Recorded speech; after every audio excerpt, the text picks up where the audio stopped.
Hey there, libertarians. Libertarians. Yeah, not the same thing.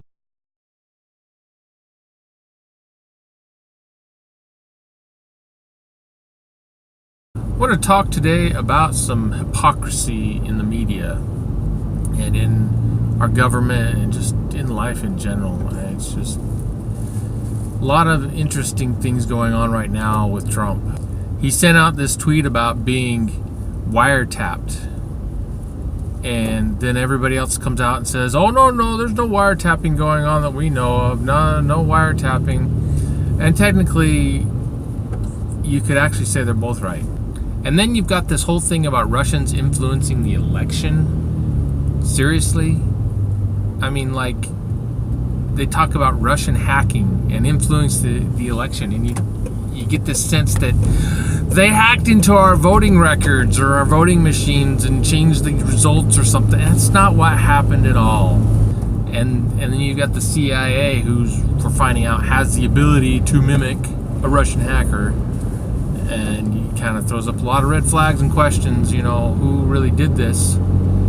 Same people who are claiming Russians did it have the ability to make it look like Russians did it. But the reality is that Julian Assad, the founder of Wiki Leaks, has already said was a DNC insider who gave the information out that hurt Hillary and her chances of election, not the Russians. And that's not even the point.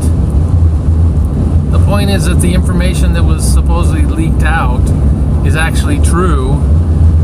Then Hillary is beyond corrupt. She's the one who should be in jail. Hopefully some real investigations into what really is going on, what really is happening and all that, and hopefully some truth will come out of it all. This goes back to that whole wiretapping thing.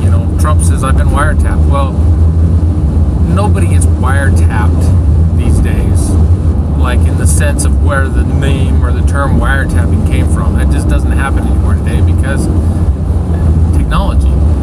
So the whole idea of wiretap, I think Trump really meant was, they're watching me, they're paying attention to me, they know some things that are going on, and we've seen that. There have been some reports come out of people within the Trump administration or associated with Trump, maybe not Trump himself, but some associations there, about them getting supposedly inadvertently, listened to or surveyed because they were talking to Russians. And there's really nothing that unusual about these people talking to Russians. It's called diplomacy. And you want to talk about influencing elections? What has the U.S. been doing to completely uproot and change regimes in other countries throughout the world? Our country is the worst at it. We do it more than anyone, at such a higher degree than anyone. It's insane that our media would be in such a huge frenzy over what Russia might have or more likely didn't do to our election. If you want to talk about real problems in our government, here in Arizona, we recently had a bill passed that gives millions of dollars, tens of millions of dollars to corporations. Why? Why do corporations need corporate welfare? What is the point to giving them taxpayer money to a for-profit enterprise? Why? That to me is a bigger issue, a bigger question, a bigger news story that isn't even being talked about at all than the stuff Trump has been doing. Yeah, the immigration stuff with Trump is a big story. It's a big issue. And yeah, I don't agree with it. I don't like what he's doing. He says he's doing it in the name of national security and all this other stuff, but what he's doing was actually suggested by the Obama administration. He's just actually taking action on it.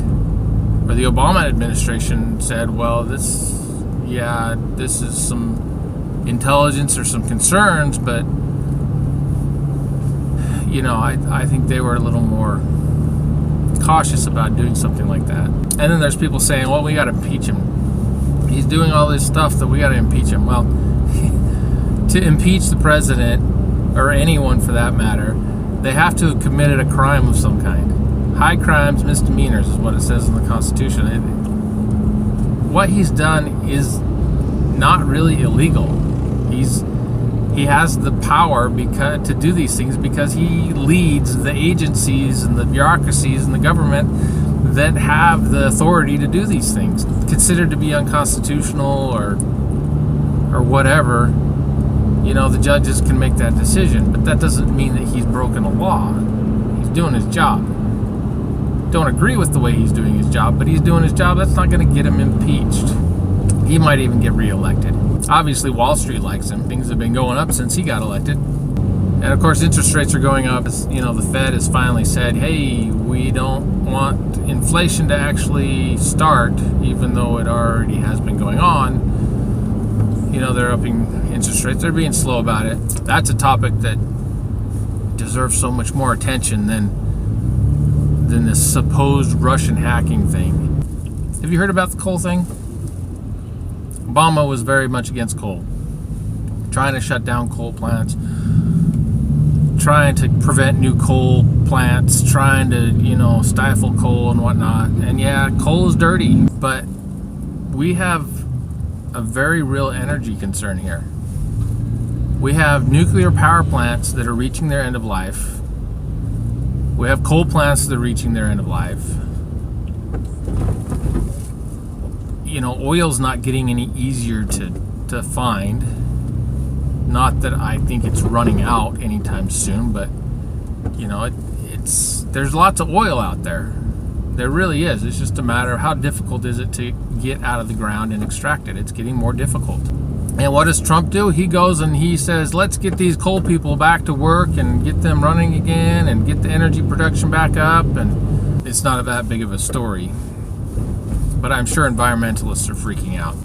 The truth of the matter is, if we just keep status quo and don't do anything new, don't try to open up anything new, even with the addition of so-called clean power with solar panels and wind power, even though those take, energy to create, take fossil fuels to create.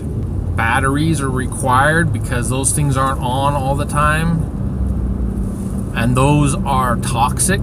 And, there's environmental impact to any kind of energy we make. So the fact that Trump has said, hey, let's use the coal that we have just huge amounts of here in our own country that, are relatively easy to access and use, cheap.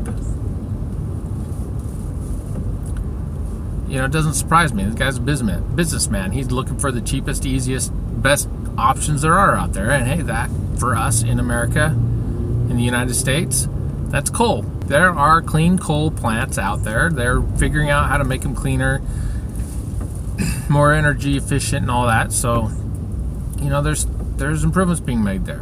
The real problem that we face today is the stigma of nuclear power. Yes, nuclear power has its risks, absolutely has its risks, but if you look at its track record compared to just about any other energy production, nuclear is actually the safest by a huge margin. And we're using the most unsafe form of nuclear energy that is known. I mean, there are other methods of creating nuclear power that are known, that have been tested, have been shown to work, and we're not doing them because you can't turn it into a bomb. Go look up thorium molten salt reactors. It was an Air Force project, got scrapped for reasons that the people that actually worked on it didn't think were, serious reasons to not do it. They thought, hey, let's give us some more money, get more funding. We'll keep working on this. We'll make it better and better and better, and we'll start using it for, domestic power production. It'll be really safe, really efficient. It'll give us a way to burn all the nuclear waste products from the less safe versions of it. plutonium and uranium and all that, we can burn those in this thorium reactor. And thorium is very abundant. It's, in the crust of the earth. There's a lot of it. The problem is it's considered toxic, because it's radioactive substance. Very, very low radioactive substance. It's not that bad. Very safe, in other words, compared to enriched uranium, which is really not safe at all. But even then, enriched uranium, you can still hold that in your hand. You see pictures of people holding that in their hand, they have a glove on. The glove is not there to protect their hand. The glove is there to protect the uranium from the oils and contaminations that it would get from touching the hand. The other problem with these supposed clean energies, the only reason they're cost effective at all is because of government subsidies. That's expensive to taxpayers, costs us money when we already have a $20 trillion deficit. I mean, if you had that kind of an economic plan with your own finances, nobody would be lending you money right now. And that's the whole reason the Fed had to lower the interest rates in the first place, because they knew the government wasn't going to be able to pay back the debts if the interest rates stayed high while the economy was going down and people's income was going down, and so the tax revenues were going down. They had to cut the interest rates to keep the government being able to pay the bills. People blaming the President Bush for the economic fall when he just barely got into office. Things were already in motion before he got into office. And then you blame President Bush for the huge deficit spendings under Obama. People start talking about the economy recovering under Obama. And yes, it was making some positive improvements. I wouldn't say that it was as great as a lot of people thought it was. It really wasn't that great. It was a slow, incremental uptick. When those were happening, the Republicans were actually in control of Congress. And under Bush, when the economy was tanking, and under Obama when it was still kind of tanked, guess who was in charge of Congress? The Democrat too here. What am I suggesting here? That maybe the president isn't the one that has the biggest effect on the economy? I did another video about that. Check that out. I'll put a link to it. The most important thing that determines your economy, your personal economy, is you. You lose your job, I feel for you. I'd hate to lose my job. But I got 100 other things I know I could go do and focus on to try and make some money. There's jobs out there. There's lots of jobs out there. There's millions of jobs out there that are not being filled because we don't have enough people being trained in those jobs. What are those jobs? Most of them are skilled labor. Plumbers, home builders, handymen, welders. I mean, all kinds of skilled labor type jobs. They're in demand, they're paying good wages, and they don't take a college degree to learn how to do them. Go to a trade school, a tech school, learn how to do them, and get a job. You can do it. Peace. Man, I'm so tired. I can't. I want to go to bed. Can I go to bed?